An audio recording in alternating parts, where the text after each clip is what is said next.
परमेश्वर के नाम की महिमा हो। आइए अब हम परमेश्वर आपसे क्या बात करेगा उसको सुनेंगे और शुरुआत करेंगे पहला राजा 8वां अध्याय उसका 23वां वचन।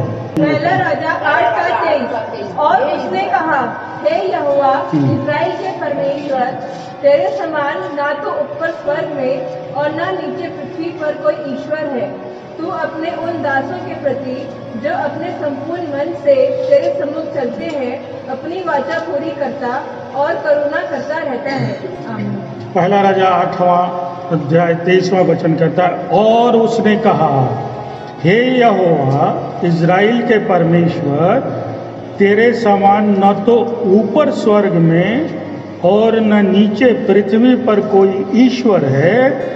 तू अपने उन दासों के प्रति जो अपने संपूर्ण मन से तेरे सम्मुख चलते हैं अपनी वाचा पूरी करता है और करुणा करता रहता है। यह परमेश्वर का वचन है।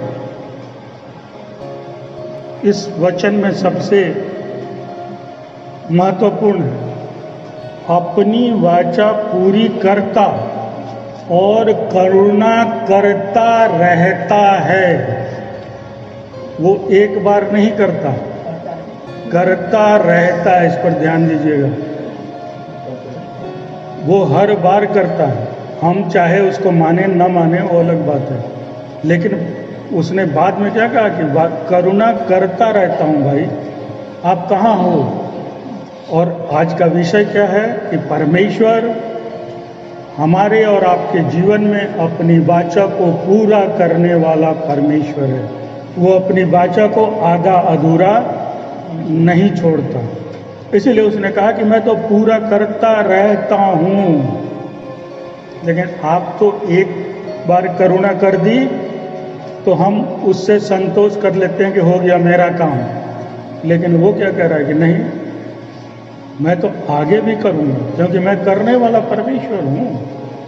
मैं करता रहता हूँ और अपनी वाचा को तुम्हारे जीवन में पूरी करूँगा।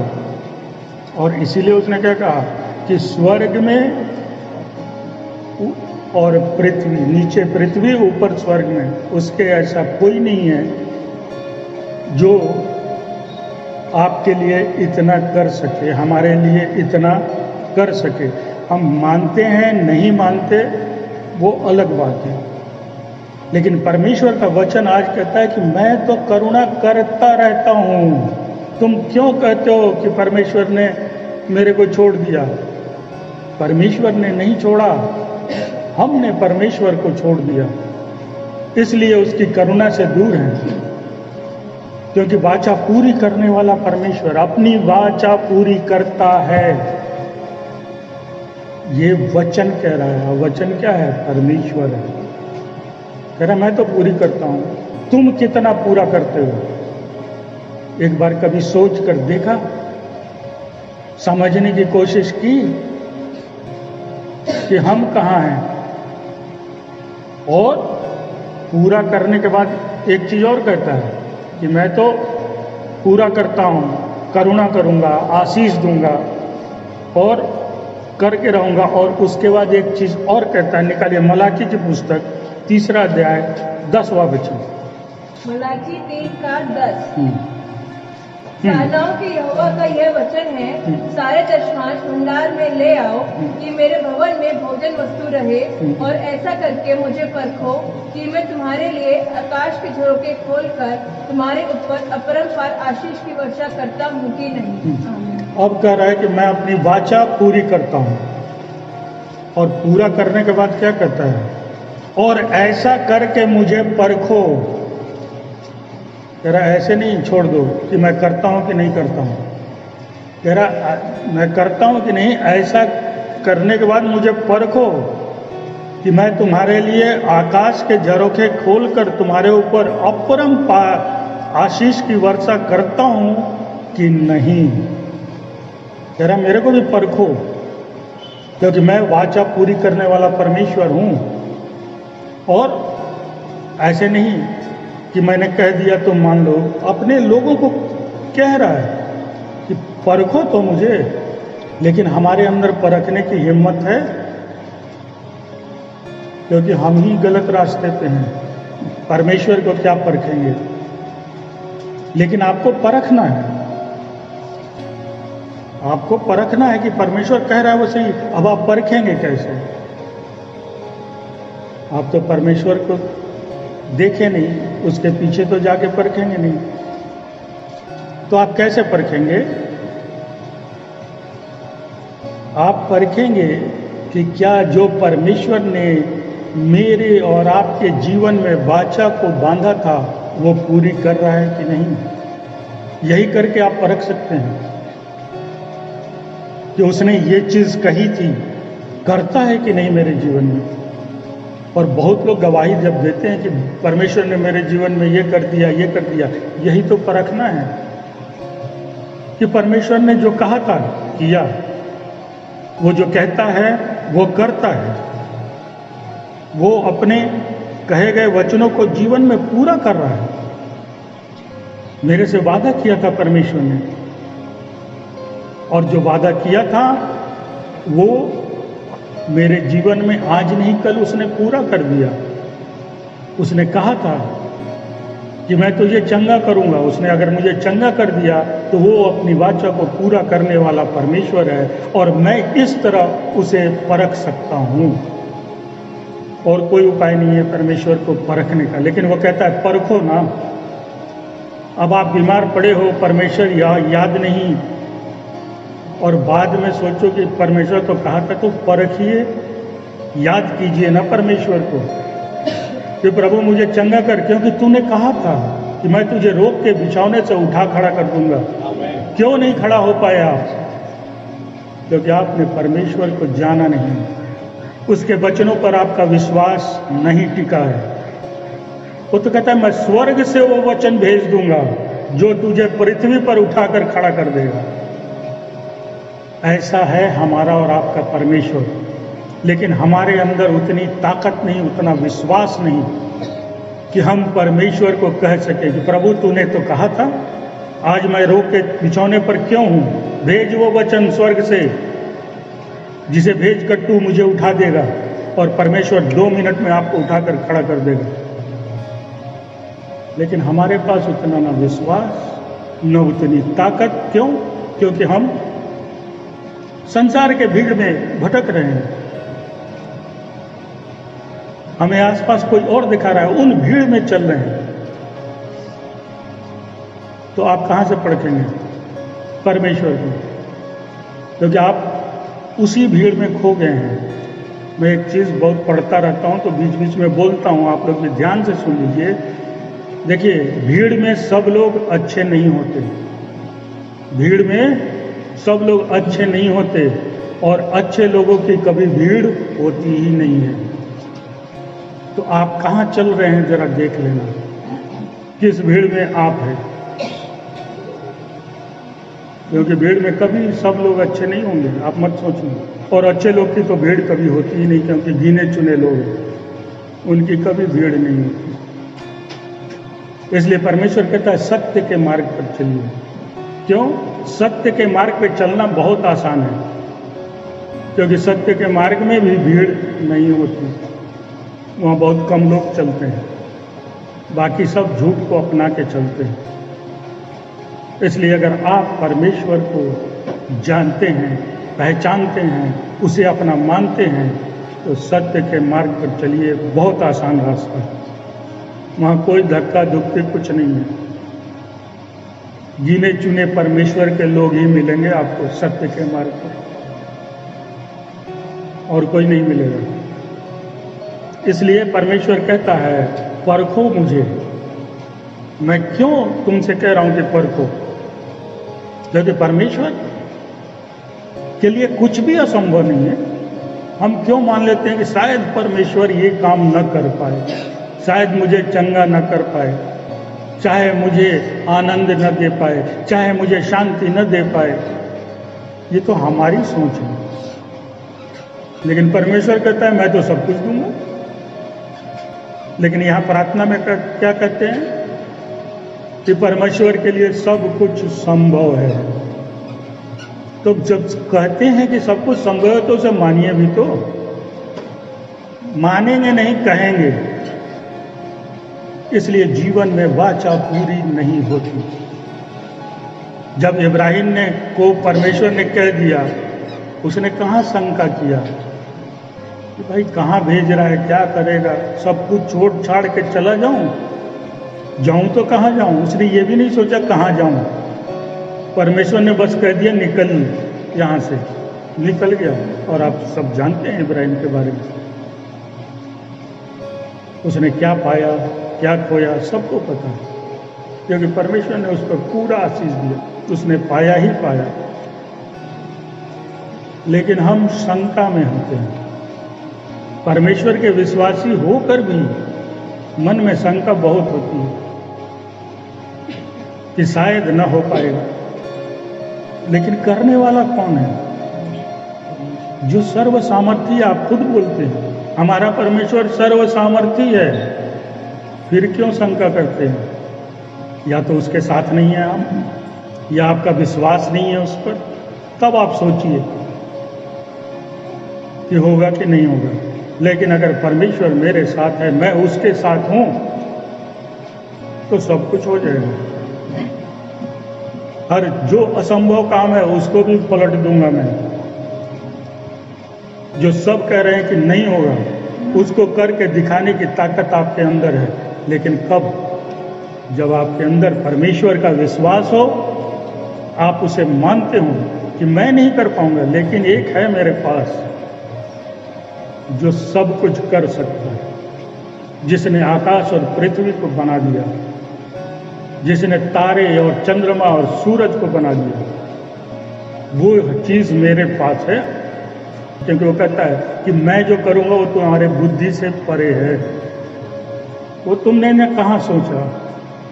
तो संसार क्या सोच पाएगा जब हम परमेश्वर में हो के नहीं सोच पा रहे। लेकिन आपको घमंड करना है अपने परमेश्वर पर कि मेरे पास वो चीज है जो बाकी के पास नहीं है। और तब देखिए आप क्या क्या करते हैं। लेकिन आप पहले ही हार गए, पहले ही सोच में है कि परमेश्वर भी कर पाएगा। ये बहुत बड़ी कमजोरी है विश्वासियों के अंदर, जो परमेश्वर पर भी शंका करते हैं। मैं देख रहा हूं आजकल लोग पहले ही बोलते हैं परमेश्वर कर देगा क्या, मेरे जीवन में करेगा। अरे अगर आप मानते हैं तो क्यों नहीं करेगा? उसको वाचा पूरी करने वाला परमेश्वर है। वो तो कहता है कि मैंने जो वाचा की पूरी, और क्या मैंने इसलिए ध्यान दिलवाया, करता रहता हूं, छोड़ता नहीं हूं। एक बार करके मैं हर दम करूंगा। लेकिन हम हार जाते हैं। चलिए आगे बढ़ते हैं, जरा वचन को देखते हैं। इब्रानियों 10, 26 और 27 को पढ़ते हैं। इब्रानियों 10 का 26। यदि सत्य का ज्ञान प्राप्त करने के बाद भी हम जानबूझकर पाप करते रहे, तो फिर पापों के लिए कोई बलिदान शेष न रहा। 27। परंतु दंड की भयानक प्रतीक्षा और अग्नि ज्वाला शेष है, जो विरोधियों को भस्म कर देगी। आमीन। क्या कह रहा है? 10, 26 और 27 गौर कीजिएगा वचन पर। यदि सत्य का ज्ञान प्राप्त करने के बाद भी हम जानबूझकर पाप करते हैं, तो फिर पापों के लिए कोई बलिदान शेष न रहा। ये आजकल विश्वासी बहुत कर रहे हैं। अरे गलती हो गई, मांग लूंगा, प्रभु ने तो कहा है मैं माफ करूंगा। ठीक है, करेगा, उसने कहा है। लेकिन क्या कह रहा है? यदि सत्य का ज्ञान प्राप्त करने के बाद भी अगर आप गलती पे गलती कर रहे हैं और सोच रहे हैं कि परमेश्वर हर बार क्षमा करेगा, तो परमेश्वर यहाँ कह दे रहा है जानबूझकर पाप करते हैं तो फिर पापों के लिए कोई बलिदान शेष न रहा।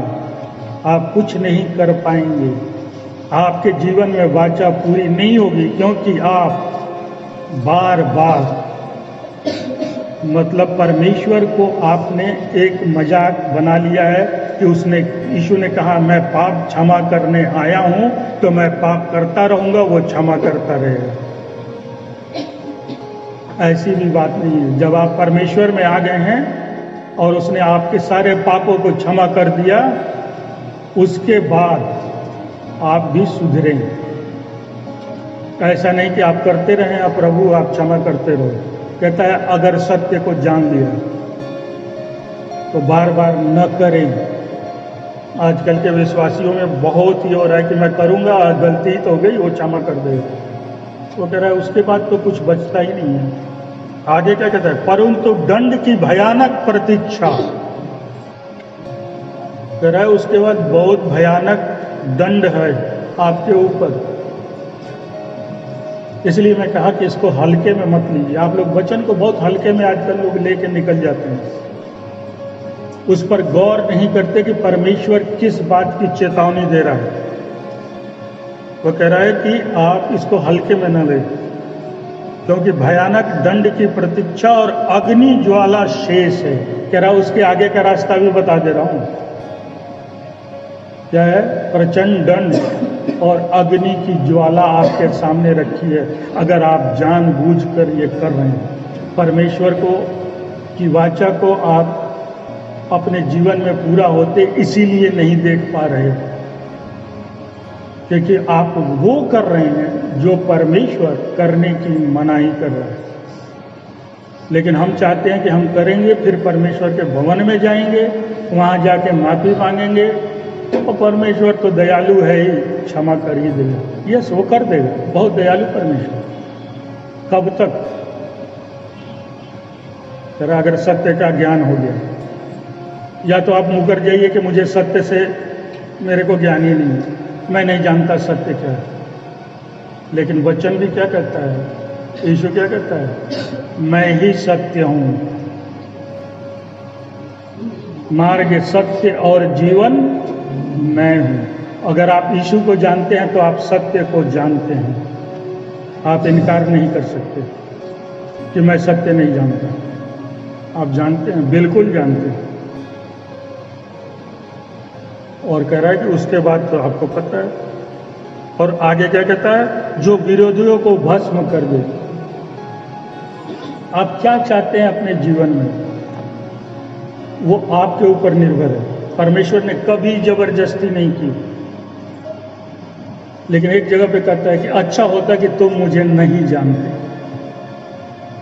क्यों क्यों कह रहा है परमेश्वर? क्योंकि वो देख रहा है कि मेरे को जानने के बाद भी मेरे लोग मेरे से मुकर रहे हैं, मेरे विरुद्ध जा रहे हैं, तो परमेश्वर को कहना पड़ता है। वो बहुत खुश होकर नहीं कह रहा होगा, मेरी ये सोच है, बेचारा दुखी होकर कह रहा है, इससे अच्छा तुम मुझे नहीं जानते। भटकते संसार में, वहीं पे अपना जीवन गुजारते, वहीं पर तुम्हारी जीवन समाप्त हो जाती। यहां मैं अनंत जीवन के लिए बैठा हूं, तुम पाना नहीं चाहते। तुम मेरे को जान के अनजान बने जा रहे हो। जिस चीज की मनाही कर रहा हूं नहीं कर रहे, दोष मेरे ऊपर लगा रहे। प्रभु ने मुझे छोड़ दिया। क्या? अरे प्रभु ने कब छोड़ा? आपने प्रभु को छोड़ दिया। मैं बार बार कहता हूं कि प्रभु का हाथ आप न पकड़ें, प्रभु को अपना हाथ पकड़ने दें, क्योंकि कोई भी स्थिति होगी प्रभु आपका हाथ नहीं छोड़ेगा। आप तो किसी भी मुश्किल में छोड़ दीजिएगा परमेश्वर का हाथ, लेकिन एक बार परमेश्वर ने अगर आपको थाम लिया, चाहे जो भी हो जाए, वो आपका हाथ नहीं छोड़ेगा। लेकिन हम यहाँ कहाँ कर रहे हैं? हमें परमेश्वर चाहिए ही नहीं, क्योंकि मैं वो करूँगा जो मेरी मर्जी। लेकिन भवन में आके कहूँगा कि मैं तो विश्वासी हूँ। हमको, आपको, मैं आपको, आप मेरे को और किसी को धोखा दे सकते हैं, परमेश्वर तो जानता है। वो हृदय को परखने वाला परमेश्वर है। इसीलिए वो कहता है कि मैं परखूंगा, देखूंगा, और जब अंत समय है तब भी लोग नहीं सुधर रहे। आश्चर्य की बात है। वो कहता है मैं शीघ्र आने वाला हूं, और बाइबल में क्या लिखा है कि वो कब आएगा इसका पता किसी को नहीं, केवल पिता को है, पुत्र को भी नहीं पता। किस दिन परमेश्वर पिता आज्ञा दे देगा अपने पुत्र को, जाओ, ये किसी को नहीं पता। लेकिन हम तैयार नहीं होना चाहते। आइए गलातियों की पुस्तक निकालिए, 5वां अध्याय 19 से लेकर 31 तक पढ़ लीजिए। गलातियों 5 का 19 से लेकर 21 तक। अब शरीर के काम स्पष्ट हैं, अर्थात व्यभिचार, अशुद्धता, कामुकता, मूर्ति पूजा, जादू टोना और बैर झगड़ा, ईर्ष्या, क्रोध, मतभेद, फूट, दलबंदी, द्वेष, मतवालापन, रंगरेलियां तथा इस प्रकार के अन्य काम हैं, जिनके विषय में मैं तुमको चेतावनी देता हूँ, जैसा पहले चेतावनी दे चुका हूँ कि ऐसे ऐसे काम करने वाले तो परमेश्वर के राज्य में उत्तराधिकारी न होंगे। परंतु पवित्र आत्मा का फल प्रेम, आनंद, शांति, धीरज, दयालुता, भलाई, विश्वस्तता, नम्रता व संयम है। ऐसे ऐसे कामों के विरुद्ध कोई व्यवस्था नहीं है। आमीन। गलातियों की पुस्तक 5:19 से 21 साफ साफ कह देता है कि शरीर के क्या काम है? शरीर के काम है अर्थात व्यभिचार, अशुद्धता, कामुकता, मूर्ति पूजा, जादू टोना, बैर, झगड़ा, ईर्ष्या, क्रोध, मतभेद, फूट, दलबंदी, द्वेष, मतवालापन, रंगरेलिया, ये सारे पाप हैं। इसलिए आप गलातियों 19-21 को पढ़ के देखिए कि क्या आप इनमें से किसी चीज, बाइबल में क्या कहता है? धन और दौलत, सोना और चांदी, परमेश्वर कहता है ये तो मेरा है। और क्या कहता है? वो उसकी ओर से मिलता है, हम उसके हैं, वो देगा, और वो जो देगा वो जीवन भर बना रहेगा। ये ध्यान रखिएगा। आप इधर उधर से कमा लेंगे, वो कहीं ना कहीं बर्बाद हो जाएगा, लेकिन जो परमेश्वर की ओर से मिलेगा वो जीवन भर बना रहता है। अब आपके ऊपर है कि आप जीवन भर के लिए चाहते हैं या थोड़े समय के लिए चाहते हैं। निर्णय आपका, कोई इसमें जोर जबरदस्ती नहीं है। अगर आप विश्वास करते हैं तो परमेश्वर पर करें, वो जो देगा, जितना देगा, उसमें संतोष करें, क्योंकि वो जानता है क्योंकि मुझे कितना चाहिए और क्यों चाहिए, कब चाहिए, ये परमेश्वर जानता है। इसीलिए वो कहता है मैंने तेरे लिए एक योजना बनाई है। तो ऐसे नहीं बनाई परमेश्वर ने योजना, वो सब कुछ जानकर योजना बना के रखा है मेरे और आपके लिए। इसको कब, क्या, कितना करना है, किस लिए इसको चाहिए, कब चाहिए, कितना चाहिए, ये परमेश्वर सब कुछ हिसाब किताब। हम हिसाब किताब में गड़बड़ कर सकते हैं, परमेश्वर अपने हिसाब किताब में गड़बड़ नहीं करता, वो जानता है। लेकिन हम क्या हड़बड़ी में बहुत कुछ करके उसके बाद रोते हैं कि प्रभु मैंने तो वहां लगा दिया, मेरा पैसा डूब गया।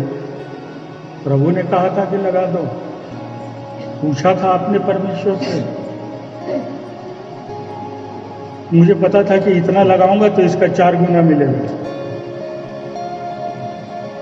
उसके बाद रो रहे हैं आप।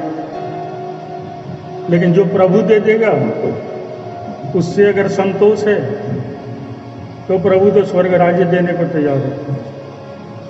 ये सोना चांदी रुपया पैसा तो सब यहीं रह जाएगा।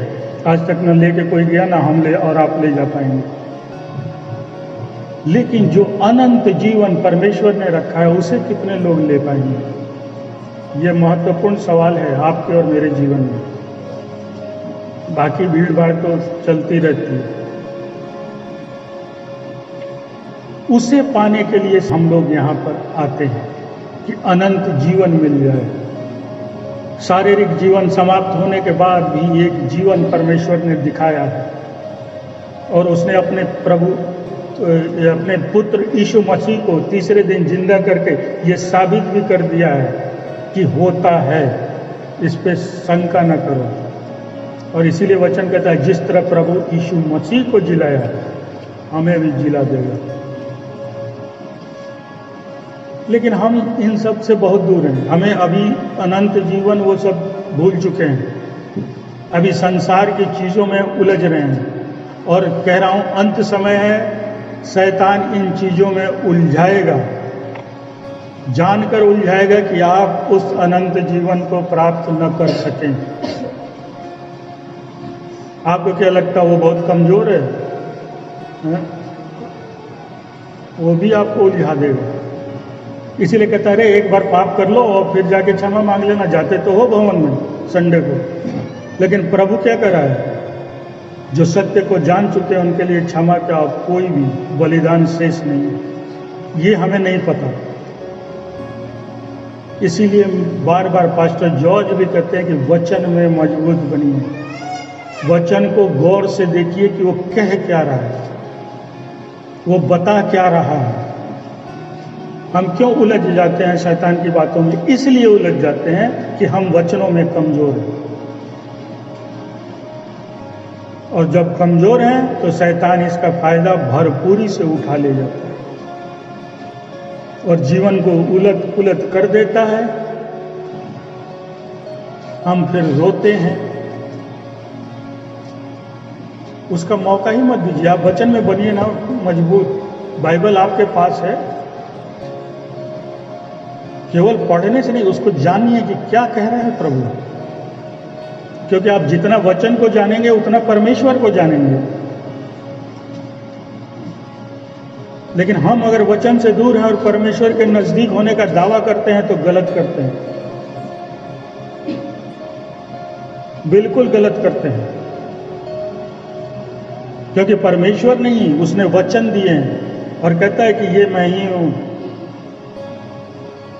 हम वचन से दूर हैं, परमेश्वर के नजदीक हैं, ये क्या बात है?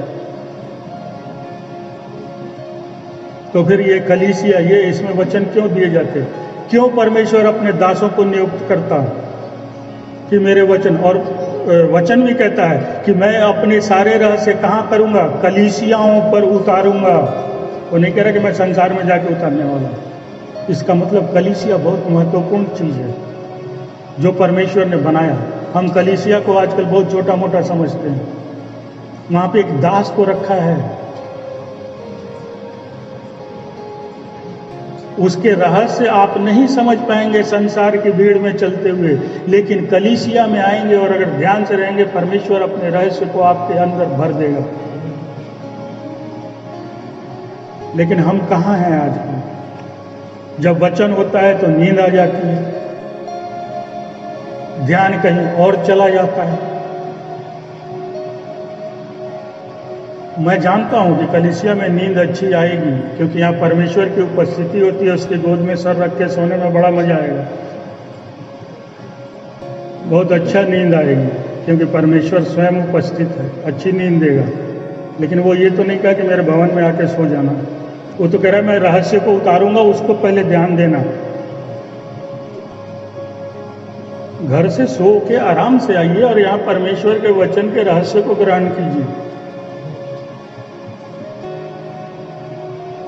क्योंकि परमेश्वर जो चीज कहता है उसे एक बार समझिए और उस पर सोचिए, गौर कीजिए कि मेरी नजर अब तक क्यों नहीं गई थी। आज परमेश्वर ने इतना बड़ा रहस्य खोल दिया, मैं तो नहीं समझ पाया। 10 बार बाइबल पढ़ चुका, क्योंकि परमेश्वर ने बहुत कुछ छुपा के भी रखा है। इसीलिए यीशु क्या करता था? वो सीधे नहीं बोलता था, दृष्टांत में बोलता था। लेकिन उसके चेले क्या थे?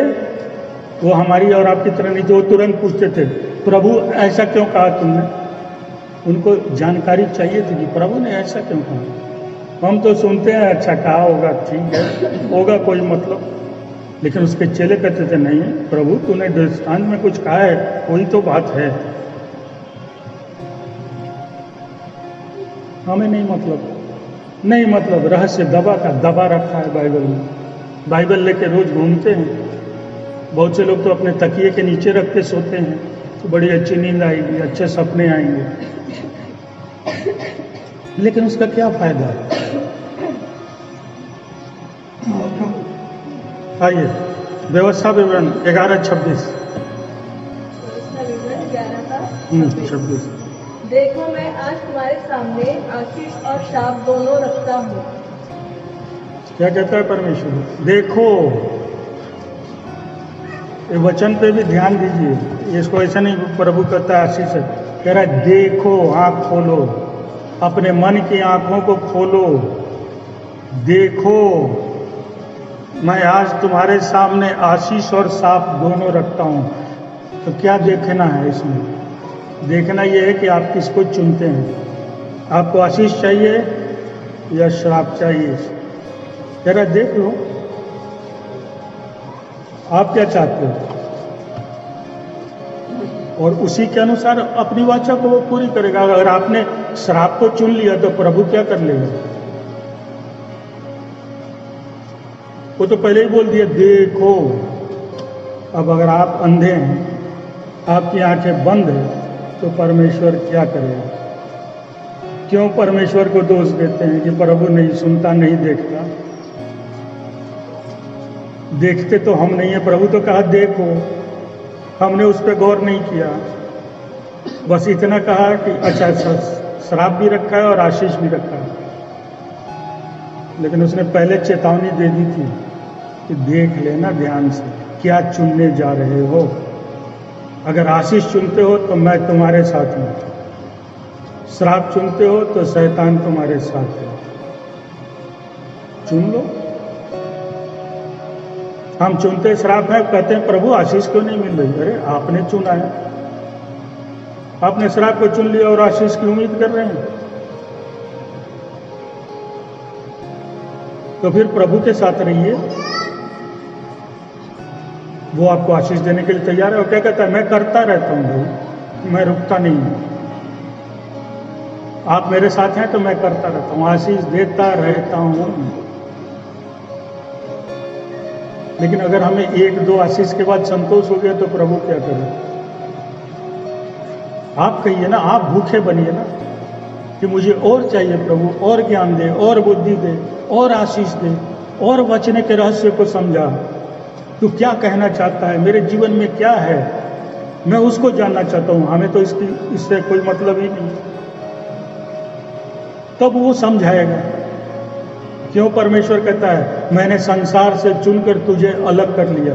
इसका कोई मकसद तो होगा, नहीं तो संसार की भीड़ में छोड़ देता। लेकिन जब उसने कहता है कि मैं तुझे चुन के अलग किया हूं भाई, तो जानने की कोशिश कीजिए कि प्रभु क्यों मेरे को चुना, क्यों अलग किया, इसका क्या कारण है, तू मुझे क्या देना चाहता है, क्या योजना तेरे अंदर मेरे लिए है। तो आपको प्रभु बताएगा कि हाँ ऐसे करो, ऐसे करो, ऐसे चलो, मेरी योजना ये है। उसने मिस्र देश से जब इजरायलियों को निकाला तो योजना तो थी उसकी, लेकिन लोग भटक गए। उन्हें खाने पीने ये सब लोग क्या कहने लगे, वहां अच्छा जीवन था, रोज नॉनवेज मिलता था, मीट मछली खाते थे। यहां प्रभु का ये मन्ना ऊपर से गिराई जा रहा है। हम भी वही करते हैं, तो प्रभु क्या हो गया ये? और जब करते हैं तो पछताते हैं, और जब पछताते हैं तो रोते हैं। प्रभु ने छोड़ दिया, प्रभु ने नहीं छोड़ा। ध्यान से देखिए। और एक चीज आपको और बताता हूं, देखिए आप अगर कोई चीज को कहीं भूल गए, किसी चीज को कहीं भूल गए हैं, मान लीजिए मैं चर्च आया और अपना मोबाइल भूल गया चर्च में, और जाके अपने घर पे पूरा खोज रहा हूँ, पूरी सोसाइटी में खोजा, ऑफिस में खोजा, मुझे वो मिलेगा? नहीं मिलेगा, क्योंकि मैंने यहाँ पर भूल गया। वो चीज़ यहाँ रखी है जहाँ मैं अभी तक खोजा नहीं हूँ, वहाँ बाकी जगह पे खोजे जा रहा हूँ, तो वो चीज़ वहाँ नहीं मिलेगी मुझे। जब चर्च आऊँगा पूछूंगा कि पास्टर जी मैं भूल गया था क्या मोबाइल, तब मुझे मिल जाएगा। उसी तरह आप ध्यान रखिए कि आपने परमेश्वर को जहाँ पर छोड़ा है वहीं जाकर फिर से खोजिए। परमेश्वर आपका वहीं खड़ा आज भी इंतजार कर रहा है कि कब मेरा ये भटका हुआ विश्वासी आके मुझे फिर से खोजेगा, और आपको परमेश्वर आपका दोबारा मिल जाएगा। दूसरी जगह खोजिएगा, नहीं मिलेगा। जहाँ पर छोड़ा है वहीं पर जाइए। सोचिए किस लिए परमेश्वर से मैं दूर हुआ, क्या गलती मैंने की, क्या मेरे से अपराध हुआ, क्या मैंने ऐसा कर दिया कि मैं परमेश्वर से दूर हो गया। और जब याद करिएगा लौटिए वहाँ दोबारा, और देखिए ऐसा दयालु परमेश्वर है, वो आज भी वहीं खड़ा आपका इंतजार कर रहा है। दूसरा कोई नहीं करेगा, वो आगे बढ़ जाएगा। लेकिन हमारा परमेश्वर आज भी करता है कि ये शायद लौटेगा खोजते हुए और मैं उसे मिल जाऊंगा। अगर मैं यहाँ से चला गया और वो आया तो निराश होगा। इसलिए जहां पर आपने परमेश्वर का साथ छोड़ा है, लौटिए और देखिए आपका परमेश्वर वहां खड़ा मिलेगा। इसलिए गलतियां हम करते हैं और उसकी बात मानिए। चलिए मैं खत्म करता हूं। लूका 5वां अध्याय 6 और 7 को पढ़ दीजिए। लूका 5:6 और 7 पेज नंबर 89। जब उन्होंने ऐसा किया तो बहुत मछलियां घेर लाए और उनके जाल फटने लगे। इस पर उन्होंने अपने साथियों को जो दूसरी नाव पर थे संकेत किया कि आकर हमारी सहायता करो, और उन्होंने आकर दोनों नाव यहाँ तक भर दी कि वे डूबने लगी। लूका 5 का 6 कहता है, जब उन्होंने ऐसा किया तो बड़ी संख्या में मछलियां घेर लाए और उनके जाल फटने लगे। 7वें में कहता है, इस पर उन्होंने अपने साथियों को जो दूसरी नाव पर थे संकेत किया कि आकर हमारी सहायता करो, और उन्होंने आकर दोनों नावों को यहाँ तक भर दिया कि वे डूबने लगी, नाव डूबने लगी। अब इस पर गौर कीजिएगा। ये एक घटना है, आप सब जानते हैं कि जब यीशु ने कहा था वहाँ जाल डालो, पतरस और वो मछली मार रहे थे, उस समय की ये घटना है। कहता क्या है, जब उन्होंने ऐसा किया, कब किया? जो यीशु ने कहा उसकी आज्ञा को माना कि वहाँ जाल डालो। वो बोले वे कि हम तो रात भर कर रहे हैं, कुछ भी नहीं मिला। लेकिन एक बार यीशु ने कहा तो उन्होंने कहा चलो करते हैं, और ऐसा किया। तो कह रहा है कि उनकी जाल इतनी मछलियां फंस गई कि फटने लगी, और उन्हें क्या करना पड़ा? दूसरे से मदद मांगनी पड़ी कि जाल को किसी तरह खींचो। और जब खींच के लाए तो क्या हुआ? नाव पे जब रखा तो नाव को भी लगा कि अब डूब जाएगी, इतनी मछलियां थी। ये वहाँ की घटना है, आप सबको पता है। इसका मतलब क्या है? जब आप परमेश्वर की बातों को मानते हैं, मछलियां किस चीज की सूचक है? आशीष की। आप इतनी आशीष से भर जाएंगे कि आपके जीवन में समझ में नहीं आएगा कि इतनी आशीषों को संभालूं कैसे। कब? जब यीशु जो कह रहा है, जो परमेश्वर आपका कह रहा है, वो करिए। इतनी आशीषों से भर देगा जो परमेश्वर कि आपको खुद नहीं समझ, इतनी आनंद में आप भर जाएंगे कि कहाँ कहाँ संभालूं, इतने प्रभु ने मेरे को आशीष दी है। और उसके बाद क्या करिएगा? दूसरे को बुलाइएगा कि देखो मेरा परमेश्वर कितनी आशीषों से भर दिया है कि मैं तो डूबा जा रहा हूं। आज मैं इतनी आशीषों से भरा हूं। क्यों? क्योंकि जो परमेश्वर ने कहा मैंने किया। मैंने वहीं पर जाल डाली जहां पर मेरे परमेश्वर ने कहा। मैं उसी रास्ते पर चला जिस पर परमेश्वर ने मुझे चलने को कहा। मैंने वही काम किया जो मेरे परमेश्वर ने कहा, और देखो उसका नतीजा। आज मैं इतना आनंदित उत्साहित हूं कि मुझसे बर्दाश्त नहीं हो रहा कि मैं अपनी खुशियां, अपने आनंद कहां बांटूं। तो दूसरे को बुलाइएगा कि देखिए ये है मेरा परमेश्वर। वो अपनी वाचा को आपके जीवन में पूरी करेगा। लेकिन कब? जब आप उस पर विश्वास करते हैं। एक छोटा सा भी विश्वास अगर आपके मन में जन्म गया परमेश्वर के प्रति, वो आपको जैसे जाल को डुबो रहा है, आपका जीवन आशीषों में डूबने लगेगा। एक दो की बात मैं कर ही नहीं रहा। आपको दूसरे को बताने के लिए इतने उत्साहित हो जाइएगा कि देख मेरा परमेश्वर क्या है, कैसे चमत्कार करता है। मैं क्या था, कहाँ लाकर परमेश्वर ने मुझे खड़ा कर दिया है। लेकिन हमारे अंदर इच्छा होनी चाहिए, परमेश्वर पर विश्वास होना चाहिए, परमेश्वर पर वचन होना चाहिए। इसलिए आप लोग प्रभु पर विश्वास करें। उसके वचनों पर विश्वास करें। जितना ज़्यादा वचन समझिएगा, जितना कुछ करिएगा, उतना आप परमेश्वर के नज़दीक जाइएगा, क्योंकि परमेश्वर के नज़दीक ले जाने वाली एक ही कड़ी है, वो है वचन।